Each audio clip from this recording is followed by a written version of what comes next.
안녕하세요. 자동차 읽어주는 남자 이상입니다. 오늘은 저를 설레게 만든 한 문장으로 시작해볼까 하는데요. 올 9월에 2011년형 메르세데스 벤츠 S클래스의 풀체인지가 데뷔한다는 소식입니다. 9월에 데뷔하는 건 알고 있었지만 이제 공식적인 데뷔까지 2달도 채 남지 않았는데요. 전 세계 최고의 세단으로 모두에게 인정받는 S클래스 풀체인지가 공개된다고 하니까 차를 좋아하는 사람 중 한 명으로서 너무도 기대가 됩니다. 물론 제가 S클래스를 구입할 수 있는 건 아니지만 S클래스는 항상 자동차 시장에서의 트렌드를 이끌며 누구보다 혁신적으로 발전해 왔습니다. S클래스의 변화를 보면 앞으로의 자동차 시장에서의 변화를 알 수 있을 정도였죠. 그래서 오늘은 9월 글로벌 데뷔를 앞두고 있는 벤츠 S클래스 풀체인지는 어떤 놀라운 기술들이 탑재되는지 함께 살펴보도록 하겠습니다. 먼저 S클래스 풀체인지는 4가지의 핵심 요소로 제작되었다고 합니다. 컴포트와 커넥티비티, 세이프티, 그리고 이피션시까지 편안함과 연결성, 안전과 효율에 초점을 맞춰서 개발했다고 하는데요. 컴포트와 세이프티는 S클래스를 포함하여 메르세데스 벤츠가 추구하는 기본적인 브랜드 가치이기도 하죠. 주목할 부분은 커넥티비티와 이피션시입니다. 메르세데스 벤츠는 최근 MBUX라는 사용자 경험을 통해서 운전자와 차량 간의 연결성을 강조해 왔고요. 강력해지는 환경 규제에 발맞춰서 친환경 차량과 그에 따른 효율성에 집중하고 있습니다. 이번에 출시되는 S클래스 풀체인지는 이 모든 것의 결정체라고 할 수 있죠.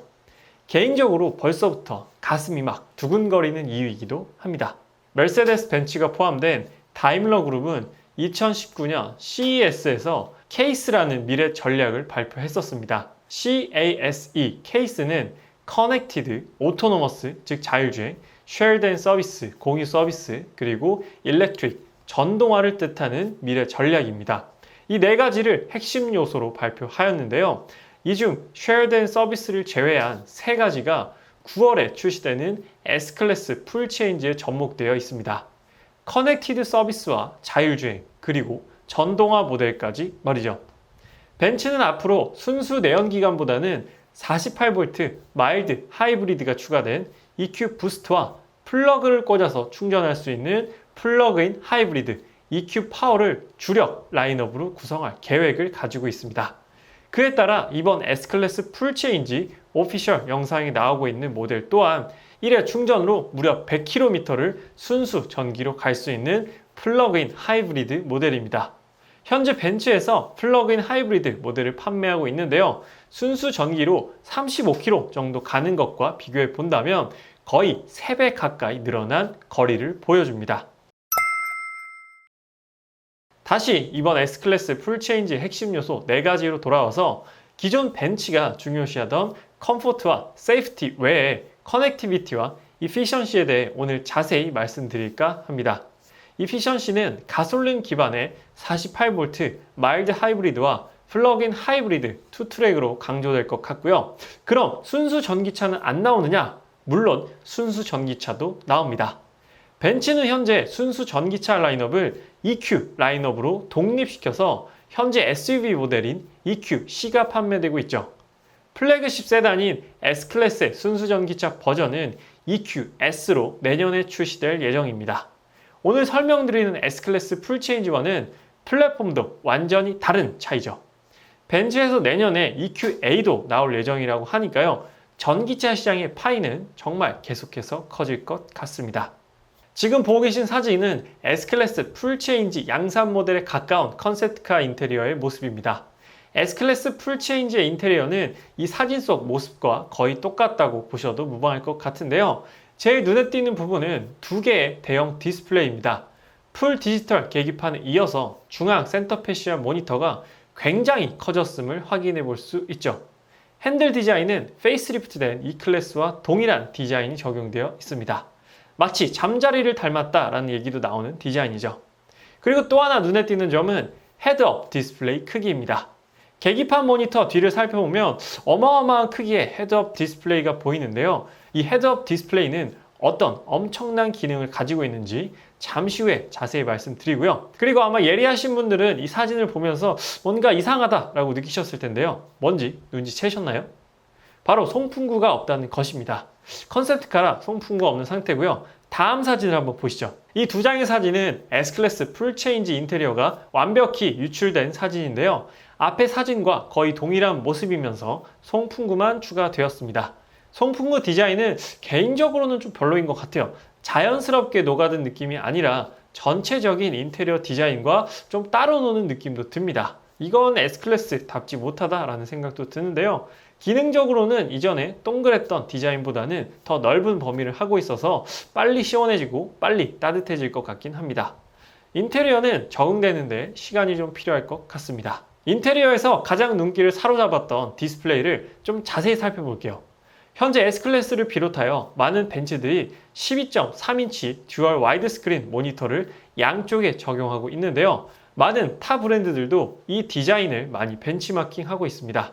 그만큼 멋지고 보기 편한 배치라고 생각되는데요. S클래스 풀체인지가 되면서 중앙 모니터 사이즈를 세로로 길게 늘렸습니다. 신기한 건 화면의 크기는 사실상 그렇게 인치로 봤을 때 커지지 않았다는 것이죠. 기존이 12.3인치였고 새로 적용된 모니터가 12.8인치입니다. 가로의 길이를 좀 줄이고 세로의 길이를 넓힌 디자인이라 크게 느껴지는 것 같은데요. 현재 제네시스 G80에 적용된 디스플레이가 14.5인치인 것과 비교해 본다면 가로로 계속 커지는 건 큰 의미가 없겠구나 라는 걸 깨닫게 됩니다. 역시 세로로 커지는 게 트렌드인 것 같습니다. 이런 걸 보면 테슬라가 역시 현명했구나 하는 생각도 듭니다. 확장된 중앙 모니터 못지않게 풀 디지털 계기판의 성능과 기능 또한 월등히 좋아졌습니다. 계기판의 디자인이 바뀌는 것에서만 머무르는 게 아니라 3D 디자인을 적용해서 더욱 화려한 디스플레이를 만들어냈습니다. 이건 제네시스 G70에서 먼저 적용했고 현재 제가 타고 있는 G80에도 3D 모드가 있는데요. 왠지 S클래스의 3D 디자인은 정말 화려할 것 같다는 생각이 듭니다. 그리고 맵인 클러스터 기능도 추가되어서 계기판에서 전체 화면으로 내비게이션까지 확인이 가능합니다. 내비가 나오면 뭐하냐? 벤츠 내비 아무 쓰잘데기도 없는데 라고 생각하시는 분들도 많이 계실 텐데요. 저도 그와 동감합니다. 이 기능은 티맵과 어떻게 잘 연동되면 좀 더 활용도가 높지 않을까 싶기도 하고요. 하지만 사실 그러기는 좀 힘들지 않을까 싶기도 합니다. 그리고 반자율 주행 모드 실현 시에 그래픽이 대폭 향상되었습니다. 승용차와 트럭을 구분지어서 그래픽이 나오는 건 물론이고요. 오토바이의 그래픽까지도 구현해내는데요. 아주 놀랍게 향상된 성능을 보여주고 있습니다. 다음은 더욱 커진 헤드업 디스플레이의 역할을 살펴볼 텐데요. 드디어 증강현실 내비게이션이 헤드업 디스플레이에 적용되었습니다. 어느 브랜드가 가장 먼저 멋지게 해내나 했더니 역시나 벤츠였네요. 제네시스가 증강현실 내비게이션을 한국에서 먼저 보여주긴 했지만 그건 내비게이션 화면상에 길만 조금 형광색으로 표시해 주는 거라 현재는 저도 그 기능을 아예 쓰진 않습니다. 더 헷갈리더라고요. 그리고 헤드업 디스플레이 표시를 해줘야 진정한 증강현실로 느껴지지 않을까 싶습니다. 그렇다면 어떻게 표시가 되느냐? 지금 보시면 화면처럼 더 커진 헤드업 디스플레이로 인하여 나오는 정보 또한 훨씬 다양해졌고요. 이제 정말로 앞만 보고 운전해도 될 정도로 헤드업 디스플레이에 많은 정보를 표시해주고 있습니다. 그렇기 때문에 옆도 볼 필요도 없고 밑에 계기판을 볼 필요도 없어지는 것이죠. 가는 목적지의 방향도 화살표로 알려주고요. 반자율 주행 실현 시에 앞차와 차간거리 또한 증강현실을 통해서 보여주게 됩니다. 증강현실 내비게이션을 사용하면 마치 자동차 게임의 시뮬레이터를 하는 느낌도 들 것 같은데요. S클래스 풀체인지가 출시된다면 이건 꼭 직접 운전해봐야 될 것 같습니다. 다음 사진은 액티브 레인 키핑 어시스트, 즉 능동형 차선 유지 어시스트 기능 실현 시에 실선을 넘어갈 경우 헤드업 디스플레이를 통해 시각적으로 알려주는 증강현실 내비게이션의 작동 모습입니다. 기존 벤츠의 능동형 차선 유지 어시스트는 점선에서는 핸들의 진동을, 실선에서는 브레이크를 잡아서 차선이 이탈하는 것을 막아줬는데요. 이 기능에 추가적으로 시각적인 경고도 인식할 수 있게 되었습니다. 상당히 멋진 기능이라고 생각이 들어요. 그리고 이 사진은 목적지와 가까워지면 저렇게 목적지의 위치까지 헤드업 디스플레이를 통해서 보여주게 됩니다. 뭐 맛집이나 카페 같은 곳을 주소를 찍고 내비를 보고 가다 보면 분명 여기 어디쯤 다 왔는데 어디지? 어디 있는 거지? 라는 상황을 아마 한 번쯤 겪어 보셨을 텐데요. 그럴 때 아주 유용하게 사용할 것 같습니다. 이번 S클래스 풀체인지의 메인 테크놀로지인 MBUX의 인증 방법은 4가지가 있습니다. 음성인식과 안면인식, 지문인식, 그리고 핀번호 입력까지 제공되는데요. 이제 자동차를 사용할 때도 인증을 해야 하는 시대가 왔습니다. 개인화 프로필이 점점 더 중시될 것 같은데요. 전통적인 내연기관에서 이제는 커다란 전자기기로 넘어가는 단계인 것 같습니다. 그 과도기라고 할 수 있겠죠. 그렇다면 이 전자기기의 스펙은 어느 정도인지 궁금해 하실 것 같아 한번 준비해 봤습니다. 저도 전자기기 쪽을 자세히 모르기 때문에 대략적인 스펙을 한번 언급만 드리고 넘어가 볼게요. 일단 모니터의 크기는 12.8인치고요. 27개의 자연어 인식이 가능합니다. 27개 언어를 인식할 수 있다는 것이고요. 이전 모델에 비해 처리 속도가 50% 이상 향상되었고요. 무선 업데이트도 가능하고 그래픽 카드의 핵심 칩인 GPU는 691 플랩의 데이터 처리 성능을 보여줍니다. 이건 거의 뭐 웬만한 컴퓨터 게임이 가능한 성능이죠. 그리고 SSD는 320기가, 램은 16기가의 스펙을 가지고 있습니다. 마치 자동차 리뷰가 아니라 최신 노트북을 리뷰하는 것 같은데요. 그만큼 소프트웨어에도 엄청난 신경을 썼다라는 걸 S클래스 풀체인지를 통해 확인해 볼 수 있습니다. 벤츠의 슬로건 여러분들 알고 계신가요? Best or Nothing이 벤츠의 슬로건입니다. 역시나 완벽하지 않으면 만들지 않는 브랜드가 벤츠이기 때문에 이렇게 디스플레이 하나를 만드는데도 완벽하게 만들려고 노력하는 것 같습니다. 그리고 중앙 디스플레이를 보게 되면 마치 휴대폰의 어플처럼 되어 있는 걸 확인해 볼 수 있는데요. 하단에는 홈 버튼과 뒤로 가기 버튼도 마련되어 있고요. 공조 컨트롤 또한 터치 스크린으로 가능합니다. 물리적인 버튼이 많이 없어졌는데요. 아이콘을 한번 유심히 살펴보면은 스토어라는 아이콘이 존재합니다. S클래스 풀체인지는 어플을 구입하시듯이 필요한 기능들을 스토어를 통해서 차량에서 바로 구입이 가능해집니다. 현재 판매되고 있는 벤츠 차량들도 메르세데스 스토어를 통해서 내비게이션이라든지 애플 카플레이라든지 이런 기능들을 유료로 구입이 가능합니다. 현재는 공식 사이트에서만 구입이 가능한데요. 이제는 더 많은 기능들을 차량에서 바로 구입이 가능해지는 것이죠. 차량에서 어느 정도 쇼핑까지 가능해지는 겁니다. 앞으로는 차량 안에서 더 많은 활동이 가능해질 거라 예상이 되는 부분이죠. 중앙 디스플레이가 세로로 길게 넓어지면서 더 넓은 시야를 보여주고 있습니다. 음악 들을 때도 웬만한 태블릿 PC 부럽지 않고요. 내비게이션을 볼 때도 정말 이 정도로 넓어도 되나 싶을 정도의 시야를 보여줍니다. 하지만 순정 내비게이션보다는 카카오맵이나 티맵이 얼마나 순정틱하게 연동이 될지가 더 관건이 되겠네요. 중앙 모니터 하단에 몇 가지 물리 버튼을 남겨놓은 거 볼 수 있는데요. 확대해서 어떤 기능들인지 자세히 살펴보겠습니다. 제 왼쪽 다이나믹이라는 버튼은 벤츠의 드라이빙 모드 변경인 다이나믹 셀렉트 기능인데요. 오른쪽 하단의 그림처럼 버튼을 누르면 다양한 드라이빙 모드로 변경이 됩니다. 에코, 컴포트, 스포츠, 스포츠 플러스, 인디비주얼까지 변경이 가능하고요. 그 옆에는 자동 주차 활성화 버튼, 그리고 사전 온도 설정 버튼도 있습니다. 휴대폰 앱을 통해서 혹은 스마트 키를 통해서도 사전 온도 설정이 가능해지고요. 그리고 차량 설정 버튼과 비상등, 중앙에는 지문인식 패드도 마련되어 있고요. 오른쪽에는 전원 버튼과 볼륨 조절 버튼까지 마련되어 있습니다. 이외의 모든 기능은 디스플레이 안에 내장되어 있죠.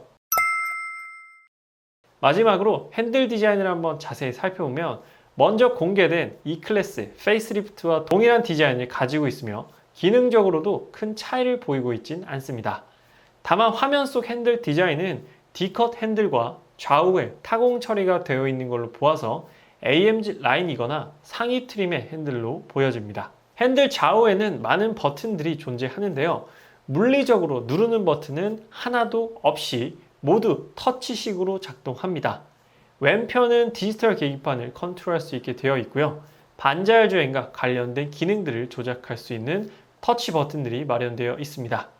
오른쪽 버튼들은 12.8인치 모니터를 조작하거나 MBUX를 활성화해서 안녕 벤츠라고 음성으로 말하지 않아도 버튼을 터치해도 음성 인식이 가능하고요. 즐겨찾기 버튼, 통화 볼륨 버튼 등이 마련되어 있습니다. 현재 판매되고 있는 S클래스와 기능적으로는 모두 동일하지만 모두 터치식으로 바뀐다는 점만 기억하시면 될 것 같습니다. 오늘은 9월에 데뷔를 앞두고 있는 메르세데스 벤츠 S클래스 풀체인지 소식을 전해드렸는데요. 전체 중에 일부인 몇몇 새로워진 기능들만 리뷰해드렸는데도 불구하고 정말 놀라운 부분이 많은 S클래스의 변화였습니다. 디자인도 공개가 되고요. 세부 옵션까지 공개가 된다면 정말 한 이틀 정도는 날 잡고 공부해도 모자랄 것 같은 S클래스의 스펙입니다. 그때도 제가 최대한 열심히 공부해서 핵심만 여러분들께 전달 드리도록 하겠습니다. 오늘 너무도 기대되는 S클래스 풀체인지에 대한 리뷰는 여기서 마치도록 하고요. 아직 자동차 읽어주는 남자 구독 안 하신 분들께서는 구독하시면 메르세데스 벤츠 S클래스 풀체인지에 대한 소식뿐만 아니라 다양한 자동차 소식을 꾸준히 받아보실 수 있습니다. 오늘 리뷰는 여기서 마치도록 할게요. 지금까지 자동차 읽어주는 남자 이상이었습니다. 시청해주셔서 감사합니다.